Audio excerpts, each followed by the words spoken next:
ஐயோ பெருமாளே, எக்ஸாம் வர வந்துச்சு, ஒண்ணுமே வேற படிக்கல, ஃபெயில் ஆன மான போயிடும். தமிழ், இங்கிலீஷ், மேக்ஸ், சயின்ஸ், என்னாச்சு? ஒண்ணுமே படிக்கலப்பா. திடீர்னு பப்ளிக் எக்ஸாம் பண்றான்.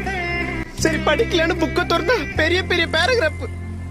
வீட்லயே உட்காந்து உங்களுக்கு பேர குழந்தைய பெத்து தருவனே தவிர பேராகிராஃப் எல்லாம் படிக்க தெரியாதுப்பா. வருஷம் ஃபுல்லா அப்புறம் படிச்சுக்கலாம் ஃப்ரீயா விட்டுட்டேன். இப்ப திடீர்னு எக்ஸாம் வந்துருச்சு. 100க்கு 35 மார்க் எடுத்தாதான் பாஸ்ங்கிறான். அவ்வளோ மார்க்குக்கு நான் எங்க போவேன்? ஐயோ பெருமாளே, எந்த வாத்தியாருக்கும் இருக்குமில்ல, எந்த கல்வித்துறை அமைச்சருக்கும் பரிதாபம் இல்ல, எந்த எஜுகேஷன் சிஸ்டத்துக்கும் எங்க கஷ்டம் புரியல. அப்பா அடிக்க வராதீங்கப்பா, வேட்டி ஒதுக்கும் போது உள்ள செட்டி வர போடல. எந்த சிஎம் கொரோனா நாள் பாஸ் பண்ணிட்டா நல்லா இருக்கும்.